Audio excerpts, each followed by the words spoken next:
Hi, nice to meet you, Mr. Crump and Mr. Shearing. I'm Sarah Molina. I'm a representative at Business Beginners, and I'm here to help you guys start off your business.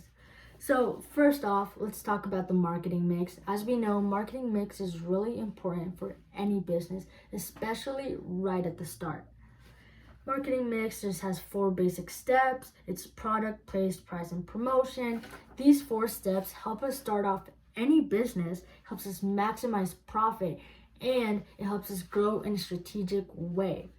So, product in your guys' case would be making the food, and you guys are also providing a service by taking the food to the customer. Place you guys are doing is just a distribution channel, right? And you guys are doing it in a direct way. You guys are preparing the food and taking it to the customer.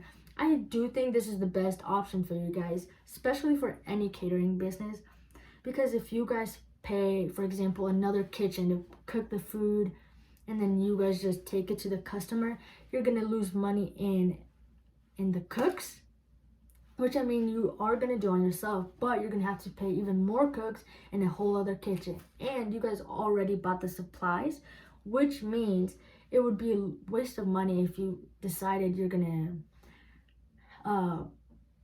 get a kitchen to help you guys out with preparing the food when you guys already decided you guys are going to prepare the food yourselves, which is not a problem at all. I think it's the best idea because in the long run, it's just going to send the money back to you, more profit for you guys to grow your business and not have to pay someone else for the food that you guys already decided you want to make. So that's perfect. The promotion, this is going to be very important for you guys, especially since you're a new business. People haven't heard of your guys' business or the name. So it's something that's extremely important at the start until your name is a little more known. And right now, I want to talk about price. I think that's very important for you guys. I hear you guys are having some discussions about this. Mr. Crump, I know you're pretty set on setting the price higher than your competitors because you believe it's going to be great. And I have no doubt that your food and your business is going to be great. But the importance of price in a business is really what's going to attract customers.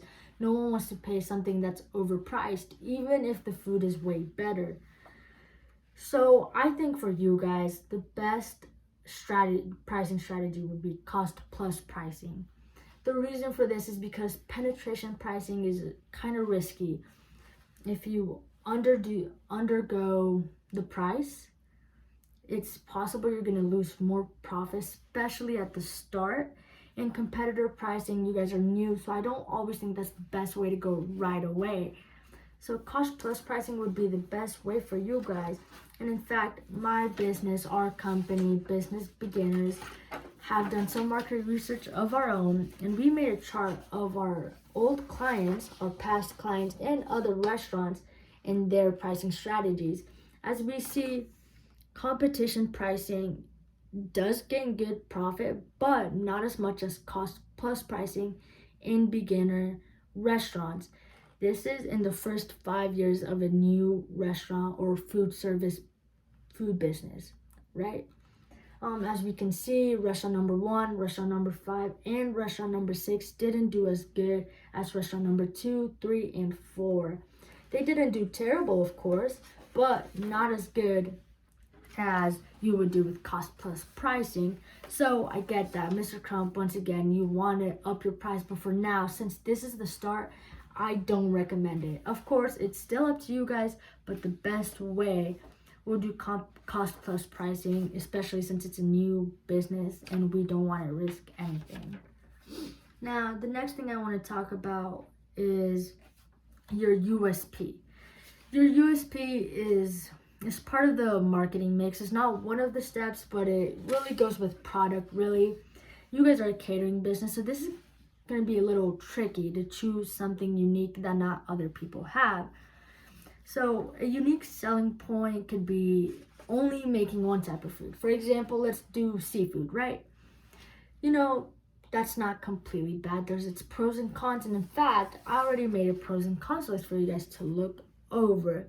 As we see, one of the pros would be, there you go, you decided on a unique selling point. You can focus on making one food better, not having to make different recipes. You know, you have one food to focus on and make it the best you can be. and you get to reuse materials. You won't have to keep buying different materials depending on what your customers want, because you already decided the kind of food you're going to make, which could be, for example, seafood. So you wouldn't have to go buy beef or something like that, right? But the cons of that would be less business, which would be less profit. Some customers could have allergies, which then they won't be your customers anymore. They'll go to somewhere else with more options, and it's harder competition, because as we know, a lot of catering businesses are open to making multiple kinds of food. And as we see, we have the same amount of pros and cons, but the cons all lead to less profit, which is why I don't believe one kind of food would be a good unique selling point. Your unique selling point, especially for a food company, could be even a theme. Like a good example of that would be Kona Ice. Kona Ice, you think of penguins because they have a penguin on their truck. That's their theme. That's a really good unique selling point, and it matches with their product. But since this is a catering business, I was thinking we could donate food or money to homeless shelters. So let's say every $50 someone gives you for your product and your service, you donate $5, $10 to some kind of charity. You can put this out there in your ads, and might help people tell other people to reach out to you guys and just get more customers, people who like to donate. Maybe even people will donate to you guys. We never know. And it's a really good unique selling point, and it gives back to the community, which is never bad. And then promotion techniques. We do need to talk about this because it's a new business and your name needs to be known. So promotion is just tactics used to increase sales, and I think the best for you guys would be Instagram ads, and specifically Instagram, because it's a really big platform that young people, older people, lots of ages use it, right? So it'll help your business be known. And if you do it through our company, Business Beginners, you can do it for $150 a post. I know that seems like a lot of money, but our Instagram page has many followers of people in high places, so it would really bring your audience, your target audience somewhere, it would really help you guys out and get your name known fast. And another way that's really important in any business is business cards. So I think any of that would work perfectly for you guys. And I think that's all the time I have for today. But I really appreciate you guys letting me come and tell you guys some ideas for your business, and I really hope anything works out. Here is my business card.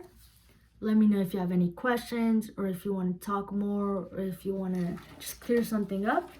Here's a copy of my schedule if you would like, so we can set up a meeting another time. It was really nice to meet you, Mr. Crump and Mr. Shearing. I really appreciate you guys letting me come here and help you guys with your Greater Cater Co.